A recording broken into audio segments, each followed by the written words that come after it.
শেরপুর ৩ আসনের জামায়াত মনোনীত প্রার্থী নুরুজ্জামান বাদল মারা গেছেন। ৩ ফেব্রুয়ারি রাত আনুমানিক ২টার দিকে হঠাৎ শ্বাসকষ্টজনিত সমস্যায় গুরুতর অসুস্থ হয়ে মৃত্যুবরণ করেন তিনি। ত্রয়োদশ জাতীয় সংসদ নির্বাচনের তফসিল ঘোষণা হওয়ার পর এই প্রথম কোনো প্রার্থীর মৃত্যু হলো। তার মৃত্যুতে ওই আসনের নির্বাচন স্থগিত করা হয়েছে।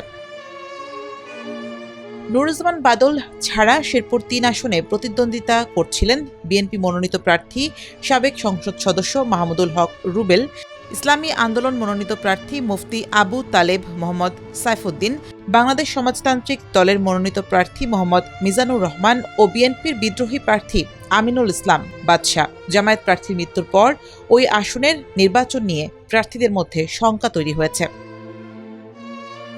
পরে ৪ ফেব্রুয়ারি সকালে নির্বাচন স্থগিত করে ইসি। গণপ্রতিনিধিত্ব আদেশ ROP ১৯৭২-এর ১৭ নম্বর অনুচ্ছেদের ১ উপধারায় বলা হয়েছে, যদি মনোনয়নপত্র প্রত্যাহারের সময়সীমা শেষ হওয়ার পর এবং ভোট গ্রহণের আগে বৈধভাবে মনোনীত কোনো প্রার্থী মৃত্যুবরণ করেন, তবে সংশ্লিষ্ট আসনের নির্বাচনী কার্যক্রম তাৎক্ষণিকভাবে বাতিল করতে হবে। সেই অনুযায়ী নির্বাচনের কার্যক্রম স্থগিতের নির্দেশনা আসে। বিজ্ঞপ্তি প্রকাশের পর নতুন করে নির্বাচনের জন্য পুনরায় তফসিল ঘোষণা করা হবে। নির্বাচন কমিশনের নিয়ম অনুযায়ী শেরপুর ৩ আসনের ভোট গ্রহণ স্থগিত হওয়ার সারা দেশের নির্বাচনের ওপর এর কোনো প্রভাব পড়বে না।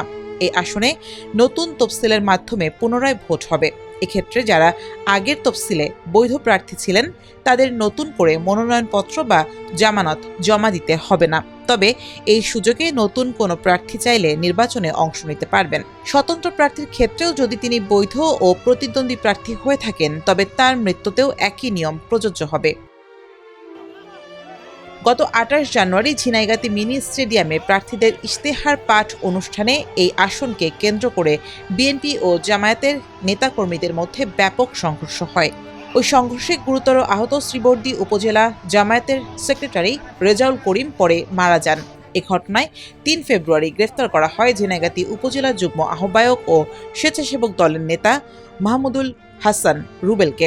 উত্তপ্ত পরিস্থিতির রেশ কাটতে না কাটতেই এবার মূল প্রার্থীর মৃত্যুর সংবাদ আসে।